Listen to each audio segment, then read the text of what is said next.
Marshall team. To be there 1 year as a coach and to get his team this far that's great. That doesn't happen very often.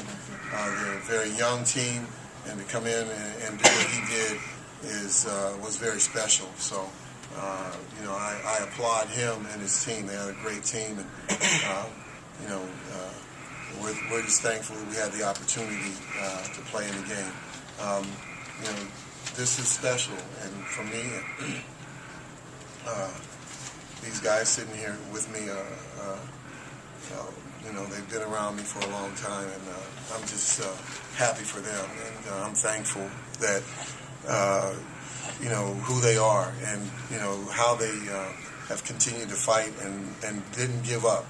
There's when you start out a season with some of the things that we talked about on Thursday, and I don't want to keep bringing up old news, but we just have been through a lot, and there was an opportunity for these guys to just pack it in, and they didn't, and they have shown a resolve that I applaud. We always talk about staying in the present moment, and today they stayed focused in the moment, and when you stay focused in the moment, great things happen. And these guys were focused in the moment. We had a game plan. They executed it perfectly, and so I'm just excited for them. And the four seniors who are here, I just wish them well. It's my last time coaching them, and those are very emotional moments for me because all these guys I've seen them grow up from little kids. So to see them begin to move on, I'm excited for them. And Lorenzo, we hope that he'll be back next year, and we'll start another journey. And but this one we've accomplished that. We've made it work, and we're excited because when you have a goal and you accomplish it, those are great things. Drew, given everything that has happened this year, do you consider this your best coaching job? I don't want to, compare my coaching jobs, and I just do what I have to do, and I'm blessed to be able to make the decisions that we've been made, that I've had an opportunity to make. Every team is special, every team is unique, and I'll leave those superlatives about whether I did a good job or not to you guys. Drew, you got the standard performances from Ricky and Devontae and Lorenzo, but you got so much more from some of the other kids. Talk a little bit about that, please. It's about team, and we always talk about you're only as good as the guys on the end of your bench, 11 through 15, and those guys they don't get a lot of accolades, but they come every day, they work, they make these guys better, and that's what you do. You come every day. Those guys bring the same zeal, the same dedication to what we do. So when their opportunity comes, they're very good players. And in another school, in another system, a lot of these guys would be starters and stars.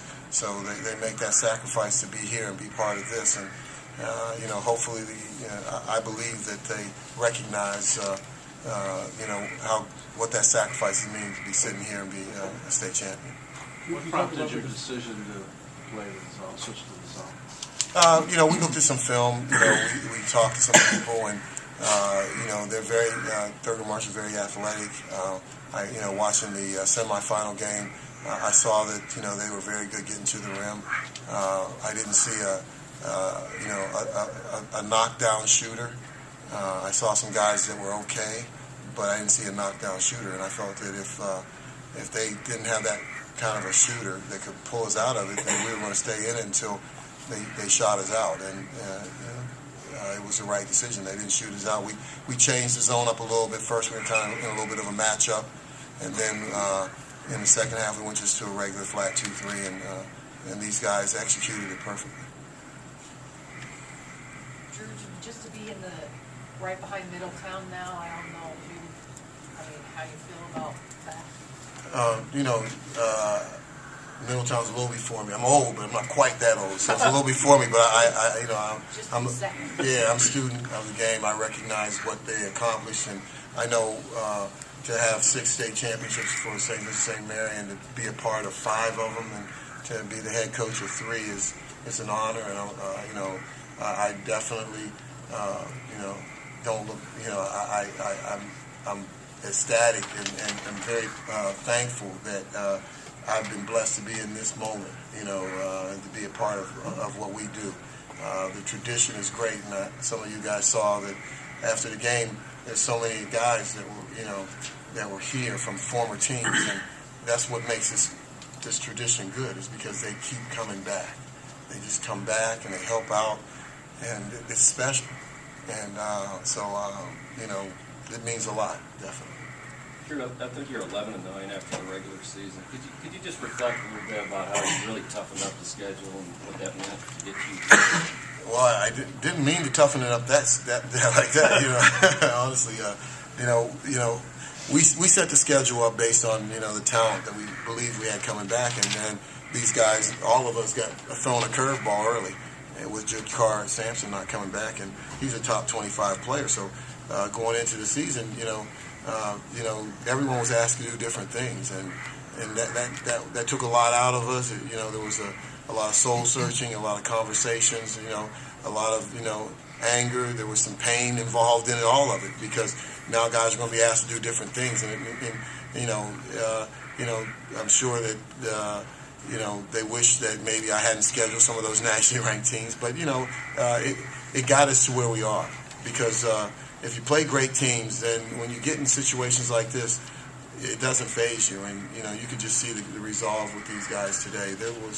There was nothing that was going to take this away. They were composed.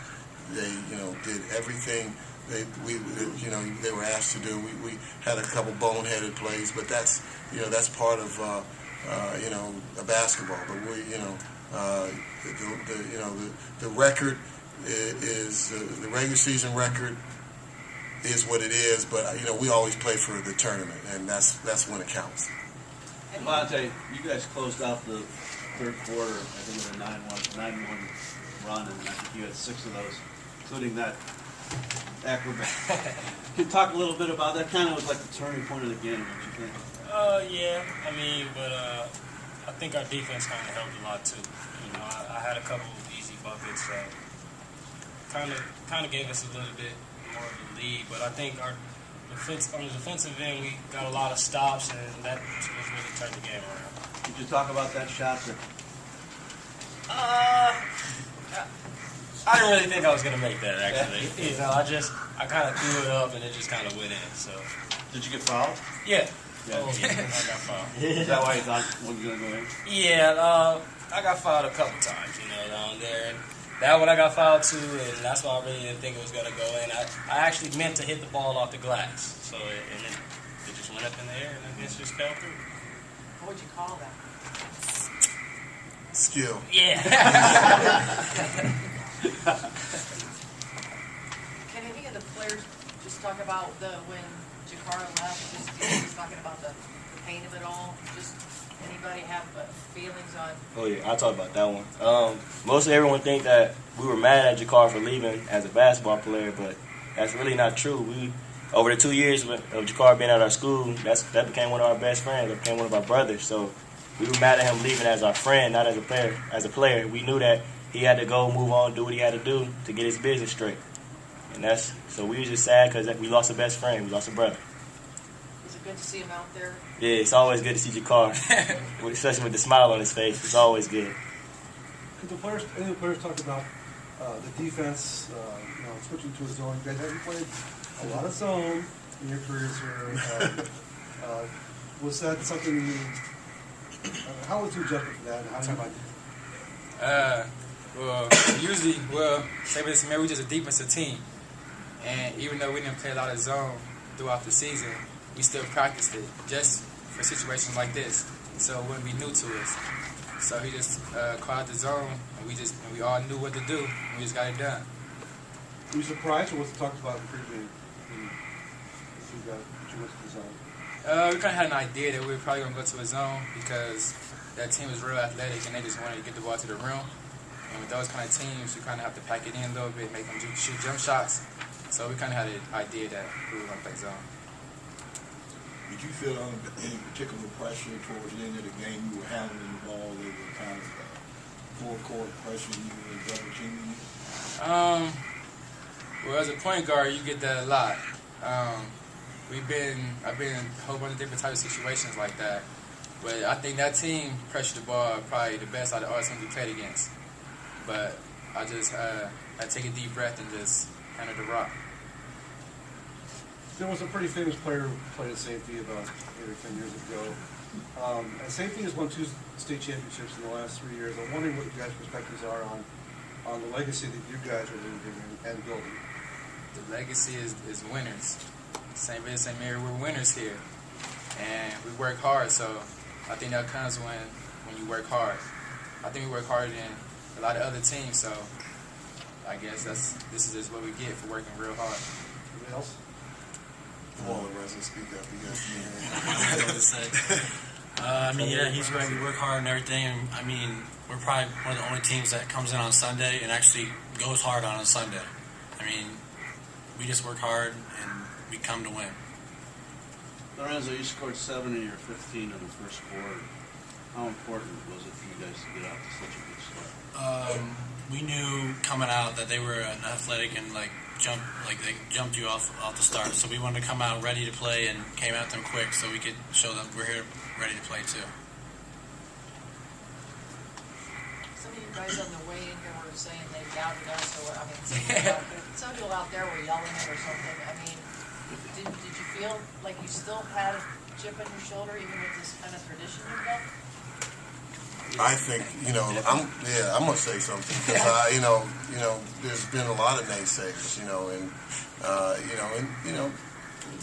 in some ways we deserve some of it, because we hadn't played well, we hadn't done some things early, we struggled, but they didn't understand, what was going on the inside. They saw it from the outside and made their, judgments from the outside, but when you're in that inner circle, you recognize exactly what the problems are, and they were fixable. And it was my job to try to get them fixed. And and as we went through the season, we were able to get it fixed. I was telling the guys before the game, honestly, no one believed we'd be here. I told them that their parents probably, I know their parents didn't believe that we'd be here. And I said, there was guys, some of my coaches probably didn't believe we'd be here, and they had doubts. And I told them even there were times I doubted, but I think that as my job is to to set the vision, and there was times during the year that I just had to tell them that honestly, that they weren't living up to the greatness that I saw. That we were better than the record, and we just had to step forward and be that. And at a certain point in the season, the guys started coming together and they started recognizing that it's about us. It's about the group. And once that happened, you could just see it. You could just see it and you could feel it that this day was coming. Any of you guys know when maybe that happened or what it felt like? Christian, repeat the question. Anybody, could you feel when that was finally coming together? At that, when kind of getting over the hump? Well, I want to say during the postseason is pretty much when we got it together because we had meetings and we just all said, you know what, this is our run. This is what we need to do. So we all had one goal in mind and we played as a team and we just got that done. Do you feel like you've proved some naysayers wrong? Yeah, a whole lot. A whole lot. What was the mood in the locker room at halftime? What was the mood in the locker room? At halftime, we felt pretty good about the strategy. We were trying in a matchup zone. We talked about me and my coaches, and we thought that we just give them a different look. I didn't want to really come out of we were in kind of a 1-1-3 early.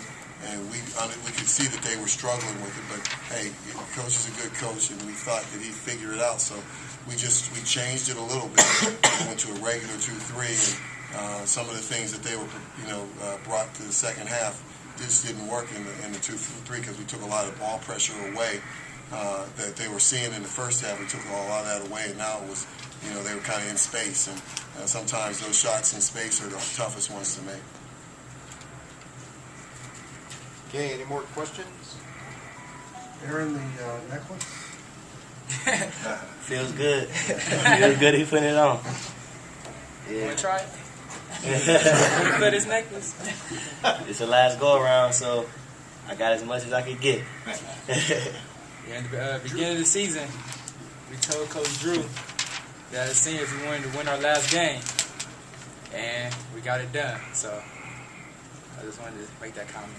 You and Chalky said you could see this day coming and see things coming together. What was that moment for you that you saw that, you know, the problems were fixed and now it's a problem just moving forward? You know, honestly, I believe going in, I can remember, you know, after Jakar left, you know, just telling people that, hey, don't worry, we're still going to win this. We're still going to win a state championship. And, you know, sometimes, you know, you say things and, you know, you got to say them. You know, I'm a believer that you can't, you have to verbalize the things that you want. And, you know, sometimes you look foolish for saying things because they, you know, may not pan out. But I just believe that, you know, this was a good group, and we had great senior leadership.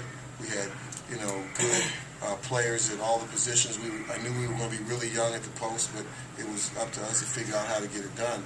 So for me, you know, there were opportunities. There were moments when, you know, like I said, I even doubted early on because of some of the internal things that were going on with the team. And, you know, but you know, I told the guys earlier that you know, doubting that happens in life. You know, what it is, you know, you just don't entertain those. You shake that doubt off and keep moving forward and looking forward toward the goal. And that's what I was able to do. And then when the guys start seeing it, when you start seeing them rally around it, you know, like Ricky said before the season, Coach Drew, I want to win my last game. I want to win my last game. And you know, I'm sure that, you know, these other guys continue to say it. And when they start doing those kind of things, and they all started following suit, and they started putting their arms around one another, then there was no stopping us. Because there was no LeBron and there wasn't, you guys weren't coming in the front door, you came in the backwards. You've been a part of five. Is this the most special one for you? No, they're all special. This is different, and this is definitely special. This one is unique and it's different. There was some, you know, this was probably the toughest one because of some of the things that we had to overcome. But they're all special. You know, I don't want to. You know, you don't get these opportunities too often. I'm blessed. You know, I'm not going to look down on any of them. They're all very, very close to my heart, and every player on every one of those teams are special. And I think that's what's most important of all this is the relationships that are forged through these kind of trials and through a season. And that's what these guys want to take away from here is the relationships. That's what's most important. Okay, folks.